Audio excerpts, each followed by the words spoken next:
Welcome back, guys. Today we're going to be talking about my personal 3 best and 3 worst chest exercises to build up your pecs.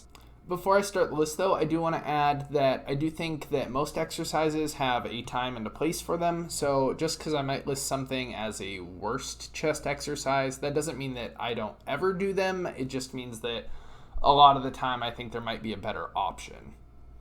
Alright, so starting off with the worst chest exercises, my third worst is one that every single person who goes to the gym has done, and that's the dumbbell fly.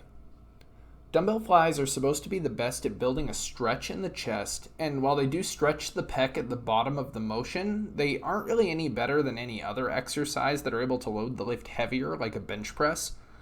Dumbbell flies also only keep tension on the pecs at the bottom, where they directly resist gravity, and the higher up they get in the motion, the less force the pecs need to generate, with essentially getting a rest at the top of each rep.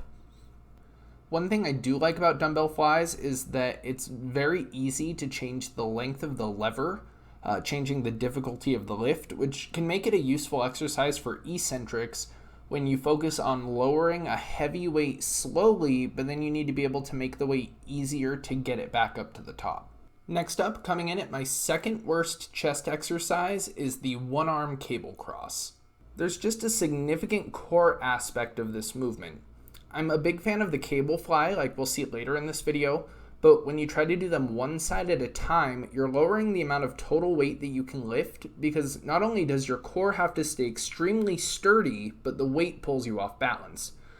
I'm a fan of lifts that get your core activated, but when core strength is the limiting factor in an exercise that's supposed to target the pecs, it's probably not the ideal workout. In theory, I think it'd be a great pec exercise, but in practice, I have other lifts I'd choose over it almost every single time. And finally, my number 1 worst chest exercise is the dumbbell pullover. Now, that's not me saying that this is a bad lift in general. I actually think there are plenty of workout splits that could work this into a program. There are variations of this lift specifically designed to target the pecs, but the lats are going to be heavily involved in the movement anytime that extension of the shoulder is involved. On top of that, the isometric contraction of the triceps can be a limiting factor to the lift since there's a near constant tension on them through the whole range of motion. So while I think the dumbbell pullover is a good exercise overall, small technique breakdowns can change the primary muscle you're working from the pecs to the lats, and it can be difficult to incorporate into a workout when it's probably going to blast at least one muscle that you don't mean to work that day. Now moving on to my top 3 best chest exercises. Number 3 is going to be the cable fly.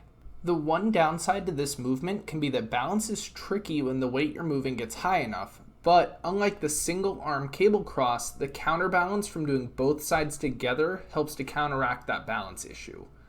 The exercise also works the muscle through a full range of motion, going from out at the sides to adducted all the way through the midline of the body.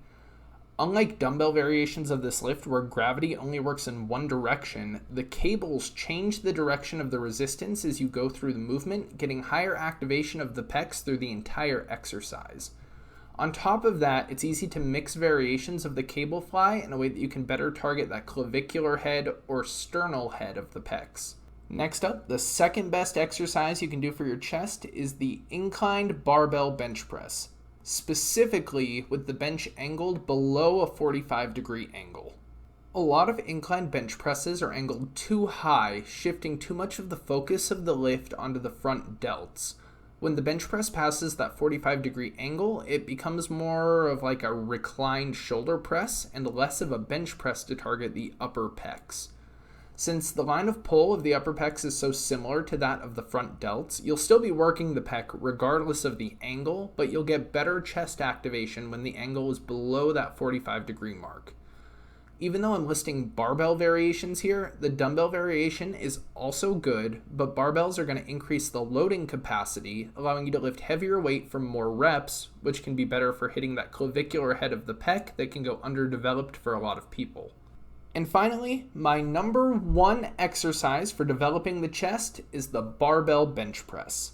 Not only do barbell bench presses do a good job of working the entire pec muscle, but it's very conducive to heavy loads. The only complaint I have about any bench press variation is that it doesn't take the pec through that entire range of motion with full adduction, which is why I like to make sure to hit cable flies on the same days that I bench press. Bench press is going to be the #1 pec building exercise you can do and should be a staple of any good chest workout. That's going to do it for today though. Let me know in the comments if you liked this kind of video. Subscribe to my channel and keep an eye out for my new videos as they come out. I'll see you next time.